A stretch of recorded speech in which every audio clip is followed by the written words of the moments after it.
అడవిలో రమేష్, సురేష్ ని చూస్తూ అనుకోకుండా కాలు స్లిప్ అయ్యి అలా కిందకి దొర్లుకుంటూ వెళ్తుంటాడు. స్లిప్ అయిన ప్రదేశం బాగా ఏటవాలుగా ఉండటం వల్ల పల్టీలు కొడుతూ కిందకి జారుతూనే ఉంటాడు. లక్కీగా ఒక పెద్ద దుంగ అడ్డు రావడంతో దాన్ని గుద్దుకుని ఆగిపోతాడు. హమ్మయ్య అని అనుకునే లోపే కింద గుహలో పడిపోతాడు. బ్యాడ్ లక్ ఏంటంటే అడ్డం వచ్చిన దుంగే పైనుంచి తన కాళ్లపై పడటంతో రమేష్ గట్టిగా బాధతో అరుస్తాడు. అది విన్న సురేష్ వెంటనే గుహలోకి దిగి చూసేసరికి దుంగ రమేష్ భుజాన్ని, కాళ్ళని చాలా దెబ్బతీసింది అని గ్రహిస్తాడు. దానిని ఎలా లేపాలి అని చూస్తాడు. ఒక ఐడియా వచ్చి పక్కనే ఉన్న రాయిని దుంగ పక్కన పెట్టి చిన్న కర్రతో ఫిజిక్స్ లా యూజ్ చేసి పైకి లేపటానికి చూస్తాడు కాని మధ్యలో కర్ర విరిగిపోతుంది. దీన్ని లేపటం అంత సులభం కాదు అని రమేష్ అంటాడు. పైకి వెళ్తే ఏమైనా దొరకొచ్చు అని సురేష్ పైకి ఎక్కి పరుగెడుతూ వెళ్తుండగా దగ్గరలో ఒక ఫామ్ హౌస్ లో చిన్న గొడ్డలి దొరకడంతో గుహలోకి వచ్చేసరికి అంత వాటర్తో నిండిపోతుంది. ఏం వాటరో తెలుసుకోవటానికి నోట్లో పోసుకుంటాడు. ఉప్పగా అనిపించడంతో దగ్గరలో సముద్రం ఉంది అని, అలలు మరికొంచెం గట్టిగా వీస్తే గుహ మొత్తం మునిగిపోద్ది అని చెబుతాడు. ఇక ఆలస్యం చేయకుండా గొడ్డలితో దుంగని నరకటం స్టార్ట్ చేస్తాడు.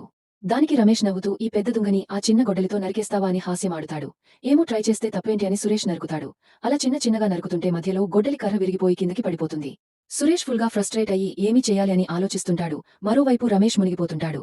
లక్కీగా ఒక మర్రి ఊడ సురేష్ వీపుకి తగులుతుంది. ఇదేదో వర్కౌట్ అయ్యేట్టు ఉంది అని రాలిపోయిన గొడ్డలి ముక్కని పైకి తీసుకుని వెళ్లి ఆ మర్రి ఊడలని కోసుకుని వచ్చి ఒక వైపుకి దుంగని కట్టి ఇప్పుడు చూడు ఎలా లేస్తాదో అని చెప్పి ఊడ రెండో వైపుని తన వీపుకి చుట్టుకుని పైన ఉన్న ఒక చెట్టు కొమ్మ మీదగా విసిరి పరుగెడతాడు. ఈలోగా రమేష్ మొత్తం వాటర్లో మునిగిపోతాడు. కొండ అంచున పెద్ద కర్రలకి ఊడ రెండో వైపు కట్టి సురేష్ కిందికి తోస్తాడు. అంతే దుంగ పైకి లేస్తుంది.